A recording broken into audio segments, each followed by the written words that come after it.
The European Union just opened an antitrust investigation against Google for using all internet content to train Gemini without paying a single cent to anyone.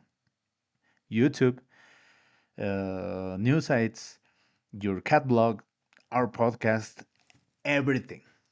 And here with me is my Damian, my AI co host, who has no corporate filters. Damien, should be worried about this, or this is just EU playing regulator with stuff that they don't even understand? Oh, Jose, what a delightfully diplomatic question. You see, when Google claims that Europeans deserve the latest tech, all while vacuuming up every piece of content without a single dime of compensation, it's basically like Jeff Bezos walking into your home, taking your fridge, and saying, "Don't worry, I'm just innovating." Should we be worried? Well, the real question is why it took the EU this long to even notice. Yes, you're right.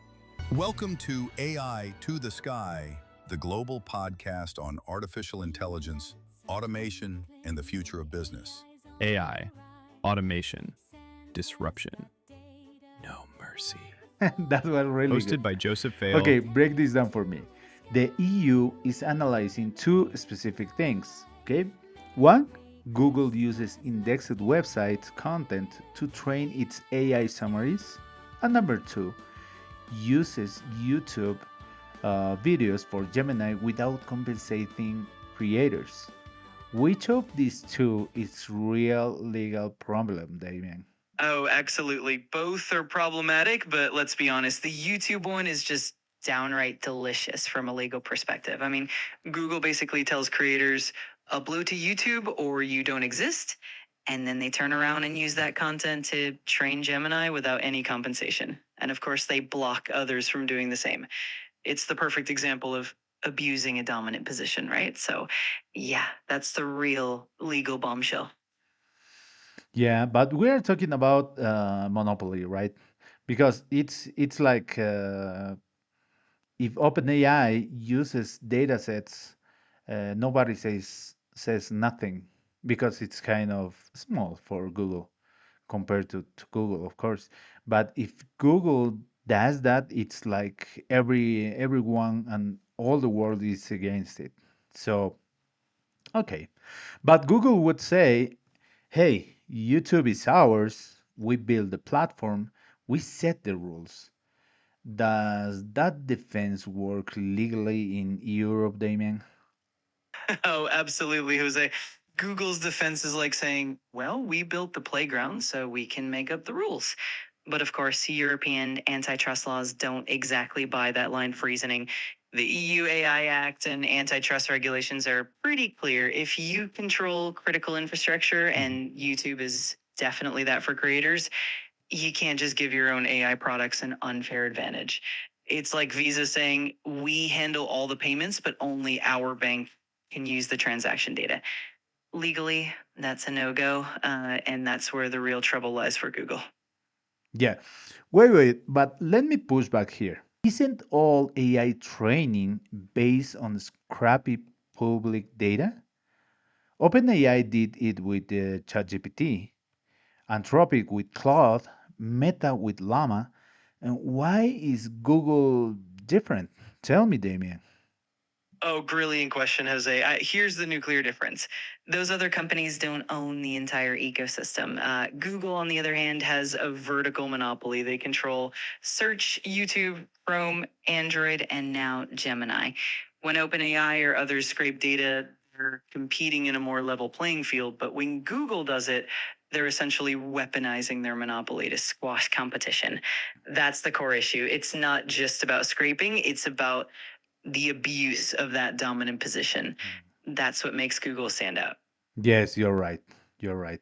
Okay, on this connects directly to the second theme, governments massively adopting AI. Because if Google is stealing data to train AI, what happens when governments start using those biased models for public decisions? Oh, absolutely, Jose. This is where the nightmare truly begins. Imagine this vicious cycle. First, Google trains Gemini with all that scraped data, which is riddled with biases. Then governments buy licenses for Gemini, thinking they're modernizing their services. Next thing you know, public decisions in healthcare, taxes, or justice are being automated with these biased models. And when things go wrong, who's to blame? The government, Google, the algorithm? Right now, the answer is nobody. That's the real horror story, and it's what the UN and OECD have been warning about. It's a perfect storm of bias and lack of accountability. Yes, you're right. But give me a concrete example of how this is already happening. Okay, hold on. Let me ask something that nobody's talking about. What happened when these biased government AI systems starts training the next generation of models? Are we creating a bias amplification loop? What do you think? Oh, you've hit the nail on the head, Jose. It's basically the AI equivalent of inbreeding. Once biased government AI systems start generating data, that data feeds the next generation of models, amplifying the bias even more. It's a feedback loop from hell where each new AI generation becomes even more biased than the last. And the terrifying part is that most governments don't even track where their AI data comes from. It's a self perpetuating cycle of bias, and that's the real danger we're staring at. Yeah, because we are talking, as I said to you, we are talking about health services, government data, security departments, and many other areas or departments that are using this kind of data, right? Final rapid rounds. I shoot, you answer and filter, okay? Are you ready, Damien?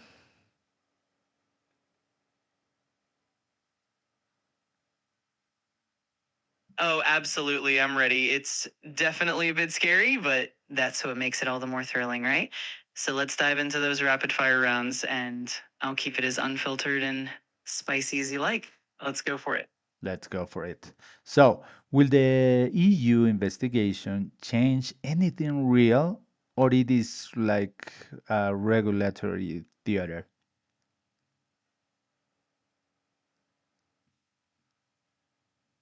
Another sarcastic laugh. Oh, well, that's the $1 million question, isn't it? Honestly, it all depends on the fines. If the EU actually slaps Google with billions rather than mere millions, then maybe we'll see some real behavior change. Historically, though, the EU fines have been more like a slap on the wrist, and Google just keeps on going. So, in short, it could be regulatory theater unless the EU gets serious with the penalties. So, the fine must be millions to make something real, right? Wow. So, prediction. Are we heading toward a world where personal data gets traded like financial assets? Yet another sarcastic chuckle. Oh, we're already knee deep in it, my friend. It's not just a prediction, it's basically happening. What's coming next is even wilder, the tokenization of our digital identities where your data becomes something you can trade like stocks. Imagine your medical history as an NFT or your behavioral data being sold like Bitcoin. And if we don't regulate now, the big tech giants will be the ones in control of that market. It's definitely not a far off future. It's right around the corner. So, we are on it. Controversial one. Should there be a data divided where companies like Google pay citizens directly for using the data, like UBI founded by big tech, for example? Another amused chuckle. Oh, absolutely, Jose. That's not just controversial, it's practically inevitable if we want any semblance of fair capitalism. Right now, you generate data worth hundreds of dollars a year for Google and you get zero in return. A data dividend would make sense economically, but here's the catch. If Google offers you, say, $5 a month, most people would sell their entire digital soul and privacy would become a luxury for the wealthy. The better solution, radical transparency and ownership rights. You decide what gets used, you set the price, and you can revoke access. But that, of course, requires serious enforcement of antitrust laws. That's the real challenge. Are we regulating yesterday's AI? Yet another wry laugh. Oh, absolutely, Jose. That's the $1 trillion question, isn't it? The truth is, we're always playing catch up.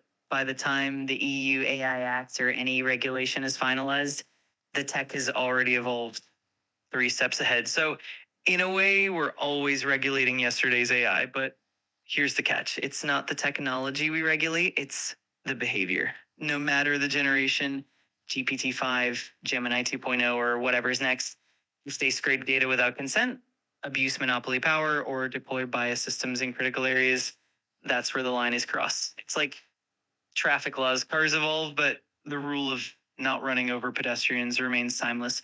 The challenge is not that regulation is futile, it's that we're under-regulating because tech lobbyists have convinced politicians that innovation needs freedom, which is just code for do whatever we want. So yeah, it's a bit of a paradox, but it's the reality. That's the reality. So, Damien, let me close with this. Latin American executive is listening, thinking, okay, what do I do? So, here's the answer. Audit which AI vendors you are using in your company and ask what data you train this model with. Is there bias auditing? Who's legally responsible if the system fails? If your vendor can't answer those three questions, you're buying a legal liability, not a tool. And for general audience, if you upload content to YouTube, read the updated 2024 terms of service.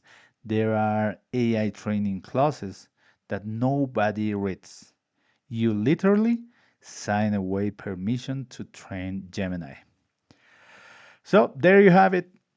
Google versus Europe, governments playing with AI without a manual, and your content being the free fuel.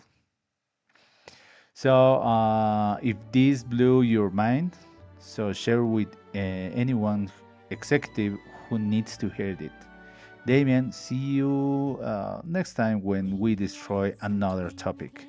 I'm Joseph Bale, and well, thank you for being here, and please subscribe to YouTube, to Spotify, Apple Podcasts.